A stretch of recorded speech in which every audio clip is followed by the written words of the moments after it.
You're not to think you are anything special. You're not to think you are as good as we are. You're not to think you are smarter than we are. You're not to imagine yourself better than we are. You're not to think you know more than we do. You're not to think you are more important than we are. You're not to think you are good at anything. You're not to laugh at us. You're not to think anyone cares about you. You're not to think you can teach us anything. Do you know the origin of this? I doubt that a lot of people in here do.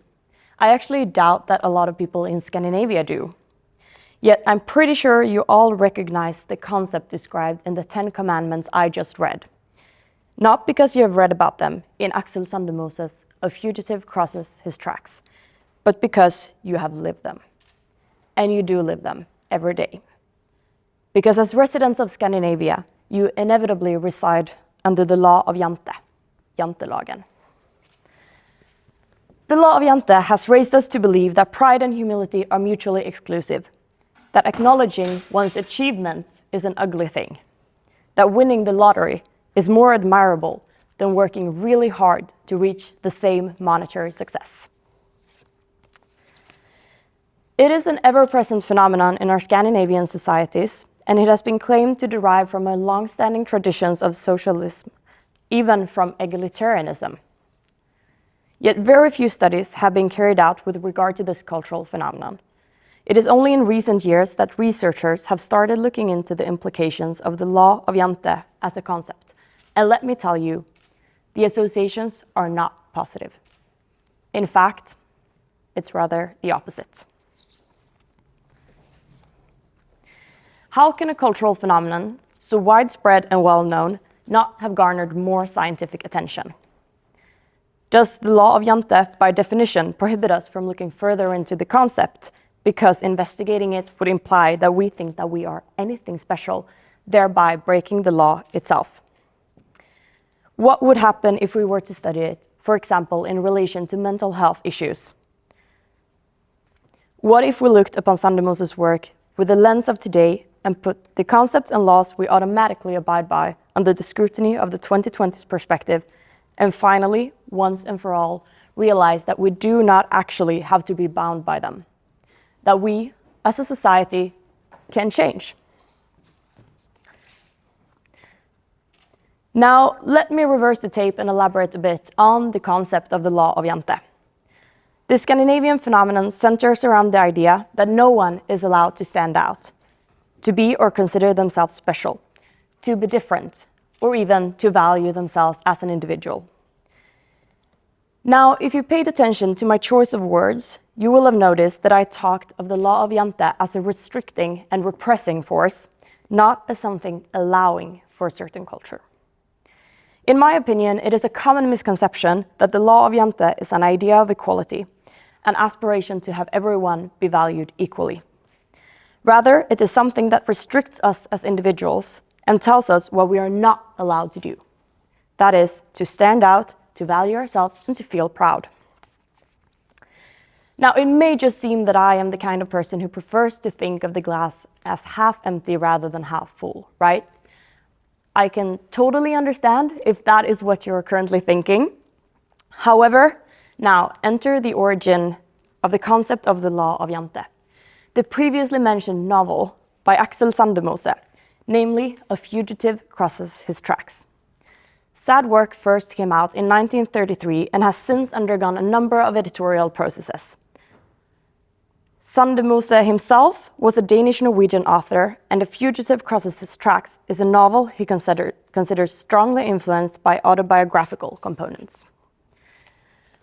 While he mentions the fictional town of Jante in a previous work of his, it is in A Fugitive Crosses His Tracks the term the Law of Jante was coined and conceptualized.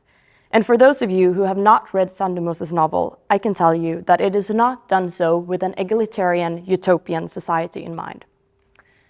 No. It is depicted as an imprisoning dystopian force driving the main character, Espen Arnacke, not only to insanity, but to become a murderer. And of course, I'm not telling you that it's okay to go out and murder someone just because you have to live in a country where the law of Jante prevails. Of course, I am merely trying to paint a picture of the way the law was originally depicted.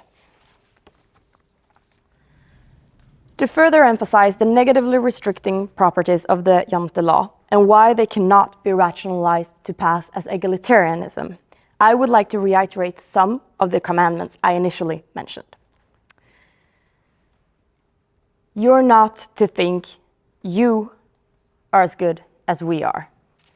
You're not to think anyone cares about you.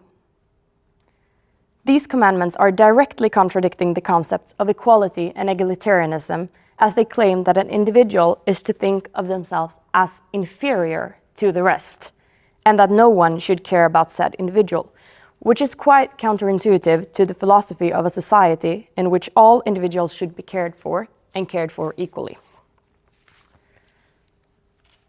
Now, having started to disentangle the concept of the law of Jante, it might be useful to talk about why this distinction is important. Why am I here trying to tell you that the old work of some author should matter to you and the way you view this cultural concept that you already know so well because you're living through it each and every day? Because as Axel Sandemose wrote, the Jante law and the Jante religion show us that when people have been repressed for long enough, they themselves take over the act of repression. Jante has given itself the law of Jante and represses itself without anyone having to bother to do so. In other words, we continuously enact and enforce this mentality without questioning why we do so, whether the assumed association to egalitarianism is accurate, and what the social damage might be from this. And this is where I'd like to introduce the research thus far done on the subject. While it is scarce, it shows a quite consistent trend. Whether it be the pursuit of sports, of music, or even of entrepreneurial farming, it is inhibited by the law of Jante due to fear of standing out and consequently have others talk behind one's back, reprimand success, or even retaliate. It has even been shown that workplace bullying was increasingly recorded among nurses in conjunction with promotions, as this had certain individuals be recognized individually. And these findings should indeed be considered interesting, given that Scandinavian countries otherwise tend to score quite highly on individualism, and as such, individual achievements should be valued and admired, in spite of us as a society also valuing egalitarianism. I would also like to mention in slightly more detail a study from 2017 with the name The Law of Jante and Generalized Trust, carried out by two researchers by the names Cornelius Capelén and Stefan Dahlberg. These authors set out to study the relationship between the Law of Jante and trust, as the latter generally tends to be quite high among Scandinavian countries. In reviewing previous research on the Law of Jante, they presented two different paths. One through which the Law of Jante was viewed through a positive lens, with egalitarianism being emphasized as its core implication, resulting in a hypothesis of a positive relationship between the Law of Jante and trust. The other path was quite the opposite, much more in line with what I am arguing here today, namely that the Jante law brutally cuts down those who stand out. And this one resulted in a hypothesis of a negative relationship between the two variables. In other words, these two researchers hypothesized that the relationship between the Law of Jante and trust could go either way. The results then showed a consistent negative link between these two concepts, implying that when one has a strong Jante mentality, one tends to trust others less. This is an interesting finding in itself, but what is even more telling is that when the authors controlled for a variety of conditions, such as attitudes towards economic redistribution, which is quite telling of one's view on income equality and thus relates to egalitarianism, the results remained consistently the same. If indeed the Jante mentality was the same as an egalitarian mentality, there should be significant correlations between individuals' attitudes to these two concepts, which there was not. As such, the scientific results with regard to the law of Jante disregard this connection to egalitarianism and in addition seem consistently negative. Yet we allow this law to continue dictating our social patterns without even questioning it. So we misuse and ignore this concept on the premise of it being an expression of egalitarianism, when in reality it might have seriously damaging implications. I am all for egalitarianism, but it should not be confused with self-deprecation, which is what the law of Jante is essentially about. By using language that equates the law of Jante with the positive aspect of equality and egalitarianism, we negate the harmful consequences of its negative properties, and in doing so, perpetuate the acceptance of such behavior and such values. Hence, I want to urge you to stop using the terms interchangeably and start recognizing the Jante label as the negatively charged concept it was coined to be. Language and terminology does indeed matter, and what the Jante law is, in fact, is a bully. It is Zlatan being criticized for being too cocky rather than being praised for being an exceptional soccer player. Did he imagine himself better than we were? It is ABBA being asked what their reasoning for singing about a battle in which thousands of people lost their lives was, rather than what it felt like to be crowned winners of the Eurovision Song Contest. Did they think they were anything special? It is Greta Thunberg being told that she's too loud and pretentious, rather than being acclaimed for being able to motivate thousands of people to take action. Does she think she can teach us anything? These are all very telling examples of when the law of Jante tried to cut down those who stood out, but these people persisted nevertheless. And where are those people today? They are the ones us Swedes like to bring up and brag about when we're abroad. Those we celebrate and take pride in, something that we would not be able to do had these people not defied the law of Jante in spite of it taking a thorough beating at them. If we admire these people so much, despite them breaking the law we as a society otherwise so carefully uphold, why do we still cling to this law and pressure others to abide by it? Do we really want to maintain this mentality that holds people down rather than inspires them to be at their best? Do we really want to live among a mentality that responds with satisfaction when someone experiences a setback or a reversal of status?